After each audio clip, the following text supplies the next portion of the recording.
रानियां जिनके घर में औलाद नहीं, भगवान शंकर ने कहा चिंता मत करो, 11 दिन तक तुमने एक रानी के साथ बैठकर मेरी आराधना करी है, एक रानी से 11 संतान उत्पन्न होगी, 1,77,186 भगवान कृष्ण के बच्चे हुए शिव जी की कृपा से।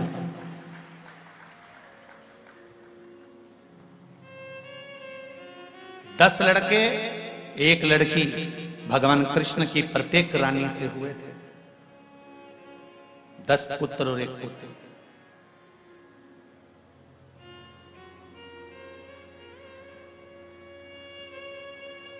शिव आराधना के बिना कहां जा सकते हो साहब?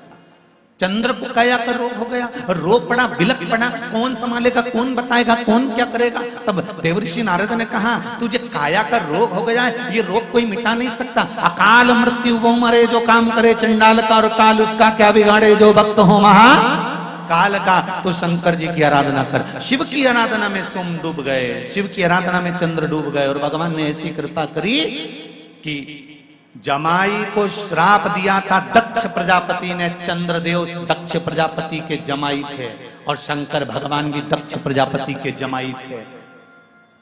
जब दक्ष प्रजापति को मालूम पड़ा कि चंद्र की काया ठीक हो गई, तो दक्ष प्रजापति को तो क्रोध आ गया, और क्रोध में आकर दक्ष प्रजापति ने चारों तरफ हाहाकार मचा दिया कि इसको बचाने वाला आखिर कौन है। तब दक्ष प्रजापति को मालूम पड़ा कि सती का पति शिव। दक्ष प्रजापति का हृदय डोल गया और सोच लिया, अगर चंद्रदेव की काया शंकर ने अच्छी करी है, मतलब मेरे वचन को मिथ्या कर दिया, तो अब शंकर मेरी सभा में नहीं बैठ सकता। अंदर ही अंदर थोड़ा थोड़ा कुड़ने लगे, भीतर के भीतर थोड़ा थोड़ा अहम उत्पन्न हो गया। और हुआ क्या, पूरी सभा में शंकर जी का अपमान कर दिया। सती मैया जलकर भस्म हो गई, शिव को आमंत्रित नहीं करा, शंकर वहां आए नहीं, आमंत्रित ही नहीं करा। हुआ क्या है?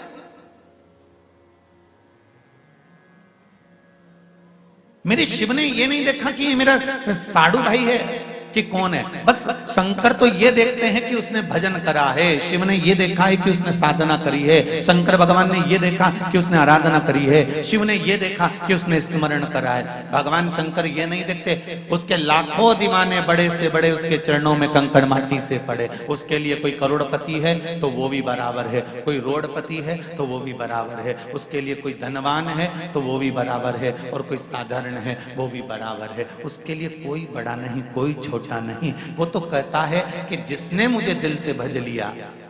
और देखो शंकर भगवान को देवता भी भजते हैं तो असुर भी भजते हैं। रावण ने भी भजा, कंस ने भी भजा, कौन नहीं भजता?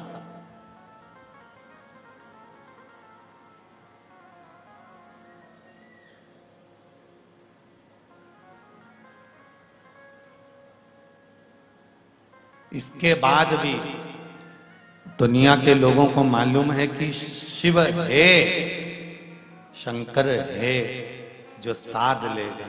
इसके बाद भी दुनिया के लोग यहां वहां भटके कि हम वहां चले जाएंगे तो कुछ चमत्कार हो जाएगा या कोई घुमा के कुछ दे देगा।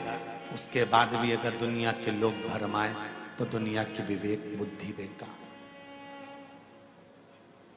शिव के पास में ना तो कोई तंत्र है, शिव के पास में ना कोई मंत्र है, शिव के पास में ना कोई खटर पटर है, शिव के पास में ना कोई दिखावा है। सारे मंदिरों में जाकर देखना भगवान एक से बढ़कर एक पोशाक पहने होंगे, सारे मंदिरों में जाकर देखना देवताओं ने एक से बढ़कर एक आभूषण पहने होंगे। शंकर जी के मंदिर में जाकर देखना भोलेनाथ ऐसे ही बैठे होंगे। तुम्हारी मर्जी पड़े लोटा भर कर लाओ, एक लोटा पानी चढ़ाओ और चढ़ा के अपने घर चले जाओ। मेरे पास फालतू बैठो मती, समय बर्बाद करो मती, राम नाम तुम भी गाओ और मुझे भी गाने दो। भगवान शंकर एकदम सरल सहज आनंदी थे।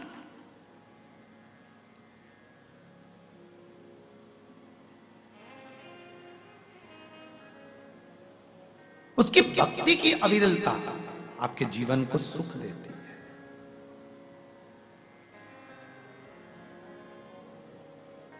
कुरुक्षेत्र के मैदान में पांडव युद्ध लड़ने वाले हैं। और भगवान कृष्ण पांडवों से क्या कह रहे हैं कि कुरुक्षेत्र की भूमि में तुम युद्ध लड़ोगे, कुरुक्षेत्र की भूमि में तुम युद्ध कर रहे हो, ये कोई साधारण भूमि है?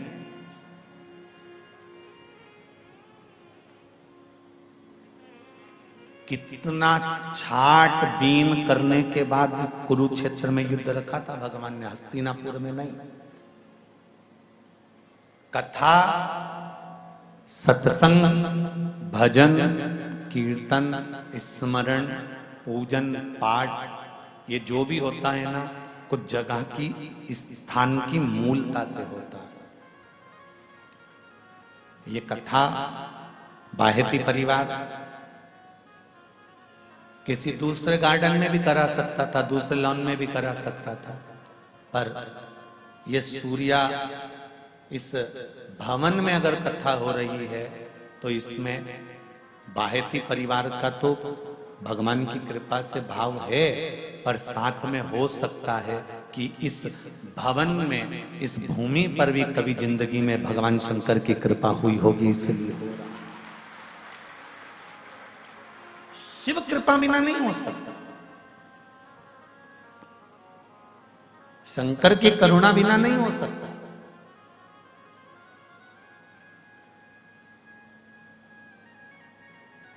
अगर कुछ मिल रहा है शिव की कृपा से, भगवान कृष्ण को मालूम पड़ा कि हस्तिनापुर में युद्ध होना है, कौरव और पांडवों का युद्ध होना है, तो कौरव और पांडवों के युद्ध के लिए भूमि को ढूंढा गया। कौरव और पांडवों के युद्ध के लिए भूमि को देखा गया कि कोई ऐसी भूमि ढूंढ कर लेकर आओ जहां पर कौरव और पांडवों का युद्ध हो, पर युद्ध हो उस समय पर इन दोनों का संधि ना हो जाए, इन दोनों का मिलन ना हो जाए, ये एक दूसरे से जुड़ ना जाए, एक दूसरे के प्रति इनका प्रेम जागृत ना हो जाए, ऐसी भूमि ढूंढी जाए।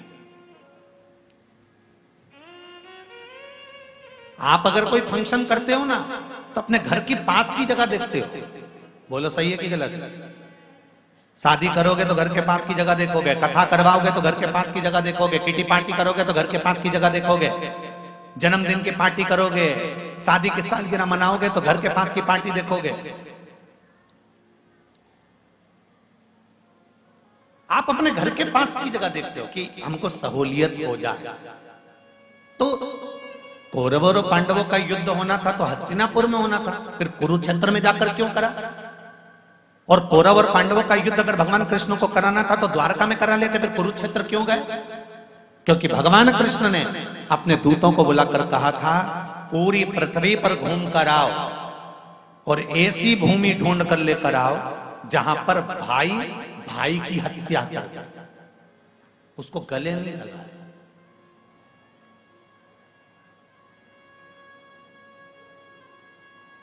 पूरी पृथ्वी पर घूमो और ऐसी भूमि ढूंढना जहां भाई भाई की हत्या कर दे। सारे दूत भगवान कृष्ण के सारे गण गए, पार्षद गए देख कर आए, द्वारपाल गए देख कर आए, पर ऐसी भूमि नहीं मिली।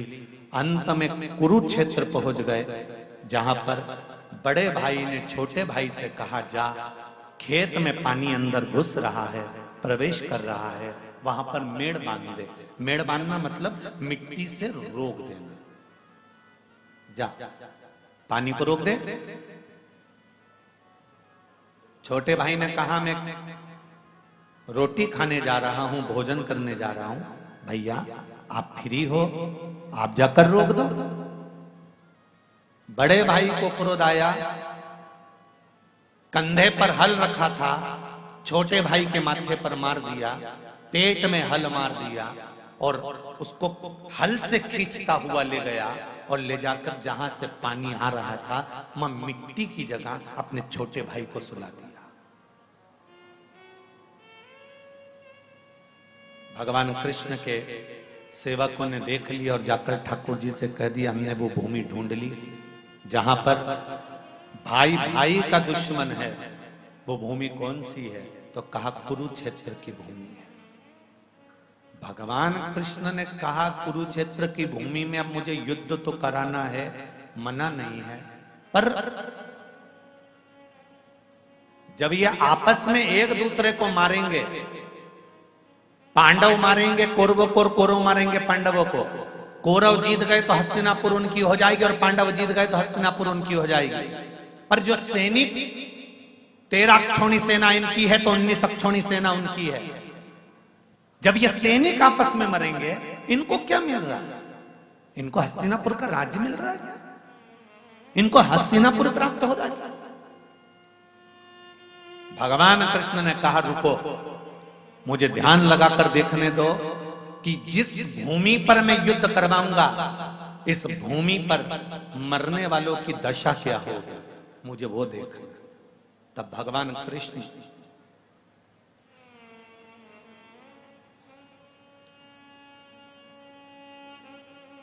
एक स्थान पर पार्थिव शिवलिंग का निर्माण कर लिए कुरुक्षेत्र की, जिस भूमि का नाम है स्थानेश्वर महादेव। कुरुक्षेत्र कौन कौन गया है? जो गए हो कुरुक्षेत्र गए हैं? तो स्थानेश्वर महादेव कुरुक्षेत्र में ब्रह्म सरोवर से 3 किलोमीटर की दूरी पर है स्थानेश्वर महादेव, कुरुक्षेत्र की भूमि, जहां पर जिसका वर्णन